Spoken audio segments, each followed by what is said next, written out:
যে কোনো নতুন উদ্যোগের জন্য প্রথম এবং সবচেয়ে জরুরি একটা ধাপ নিয়ে আজ কথা বলা যাক। অনেকেরই স্বপ্ন থাকে নিজের একটা ব্যবসা শুরু করার, তাই না? কিন্তু শুরুতেই আইনি জটিলতার কথা ভেবে কেমন যেন একটা ভয় কাজ করে। চিন্তার কিছু নেই, ভারতে ব্যবসা করার জন্য মূলত 5টা প্রধান আইনি কাঠামো আছে। চলুন এই ব্যাপারটা সহজ করে বুঝে নেওয়া যাক। তো এই হলো সেই 5টা option: sole proprietorship, partnership firm, private limited company, limited liability partnership আর 1 পার্সন কোম্পানি। প্রত্যেকটারই কিন্তু নিজস্ব নিয়মকানুন আর সুবিধা অসুবিধা আছে। ব্যবসা শুরুর আগে যে শব্দটা মাথায় গেঁথে নিতে হবে সেটা হলো লায়াবিলিটি বা দায়বদ্ধতা। সত্যি বলতে এটাই সবচেয়ে বড় পার্থক্য গড়ে দেয়। ব্যাপারটাকে খুব সহজ করে ভাবা যাক। আনলিমিটেড লায়াবিলিটিতে আইন মনে করে ব্যবসা আর ব্যবসায়ী একই ব্যক্তি, মানে ব্যবসার দেনা মানে ব্যক্তিগত দেনা। আর লিমিটেড লায়াবিলিটিতে এখানে আইন ব্যবসা আর ব্যবসায়ীকে আলাদা করে দেখে। ব্যবসার দেনার জন্য ব্যক্তিগত সম্পদে হাত দেওয়া যাবে না। এটা অনেকটা একটা সুরক্ষা কবচের মতো। এই টেবিলটা দেখলে বিষয়টা আরও পরিষ্কার হয়ে যাবে। ধরুন একটা প্রোপ্রাইটারশিপ বা পার্টনারশিপ ফার্ম লোন নিয়ে ক্ষতির মুখে পড়ল। সেক্ষেত্রে কি হবে?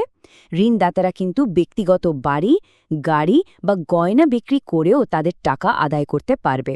অন্যদিকে একটা প্রাইভেট লিমিটেড বা এলএলপির ক্ষেত্রে ঋণদাতারা শুধু কোম্পানির সম্পত্তি থেকেই টাকা নিতে পারবে। ব্যক্তিগত সম্পদ কিন্তু একদম সুরক্ষিত থাকবে। তাহলে এতগুলো বিকল্পের মধ্যে থেকে নিজের ব্যবসার জন্য কোনটা সবচেয়ে ভালো হবে? চলুন সেই সিদ্ধান্তটা নিতে সাহায্য করার জন্য একটা কাঠামো দেখা যাক। এই চার্টটা কিন্তু খুব কাজের। দেখুন, সোল প্রোপ্রাইটারশিপে লায়াবিলিটি আনলিমিটেড, কিন্তু নিয়মকানুন বা কমপ্লায়েন্স একদমই কম।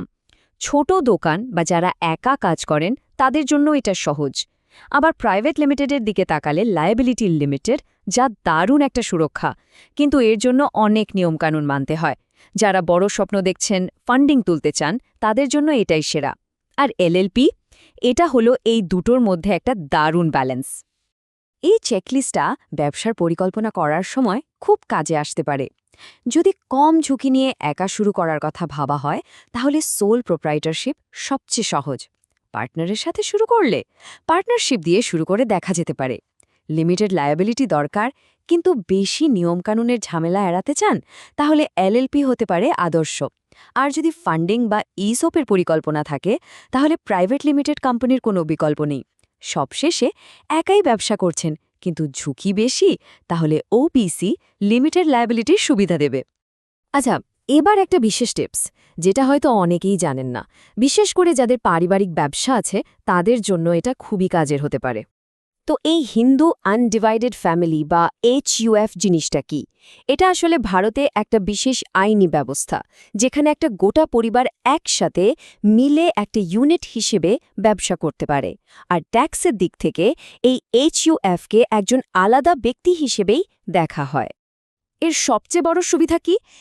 HUF আয়করের জন্য একটা আলাদা ব্যক্তি হিসেবে গণ্য হয়, তাই এর নিজস্ব প্যান কার্ড থাকে। এর ফলে একটা আলাদা ট্যাক্স স্ল্যাবের সুবিধা পাওয়া যায়। মানে নতুন নিয়মে যেমন 7 লাখ টাকা পর্যন্ত আয় করমুক্ত, সেই সুবিধা HUFও নিতে পারে। শুধু তাই নয়, সেকশন 80C এর মতো ছাড়ও দাবি করা যায়। তবে হ্যাঁ, এটা হিন্দু, শিখ, জৈন এবং বৌদ্ধ ধর্মাবলম্বীদের জন্য প্রযোজ্য। একটা কথা মনে রাখা খুব জরুরি, একটা বড় ব্যবসা তৈরির প্রথম ধাপটাই হল এর জন্য সঠিক আইনি ভিত্তিটা বেছে নেওয়া। আশা করি এখন পথটা আগের থেকে অনেক বেশি পরিষ্কার। তাহলে ব্যবসার জগতে প্রথম পদক্ষেপটা কি হতে চলেছে?